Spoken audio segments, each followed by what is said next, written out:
My question is, since the new premise of the show is going to be spreading out across the universe in this rock and roll ship, are we finally going to see a lot more non-Java, non-English speaking aliens out there? Well, I mean, the first thing we did was make a blood pact.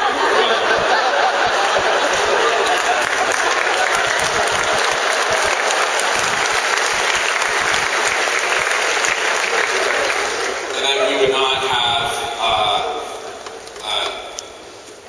rubber-faced English-speaking aliens in the first season. I think it was the first season. We said Rubber's a long time. Yeah.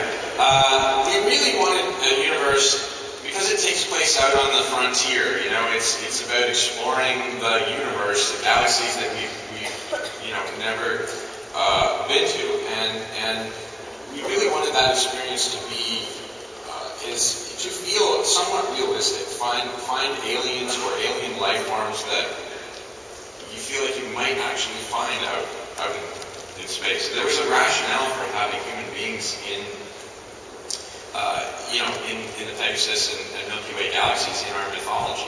They were kidnapped from Earth. They were taken to those planets. So in a way, it was there was an explanation built into Stargate as to why there were, humans or human-like people on other planets.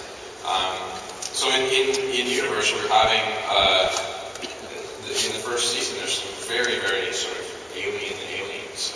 It's entirely CG and certainly not human. Lots of. I mean, we do encounter aliens, but they don't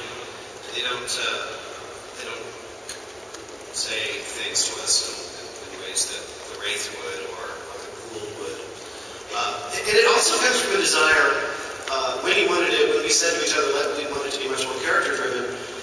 In SG-1 and Atlantis, our characters, we had a very difficult time when our characters came up against each other, because there was the Ghoul out there. You can't be petty. This little arguing between each other doesn't make any sense. We've got a big enemy out there to fight.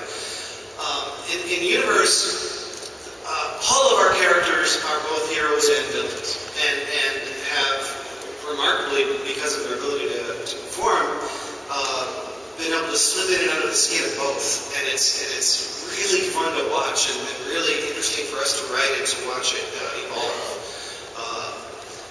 And it's still a very, very much of a science fiction milieu. We're aboard an ancient ship that's a beautiful place to explore and stunning, built by our production designer James Robbins. I think it's his best work, and I think it's, as I said, the best set I've ever been associated with. It's very, it's just stunning. And there's still a Stargate, and we're still going to go through that Stargate and have adventures and meet alien races. They're just not going to try to suck the life force out of us as they do. Hi, this question is...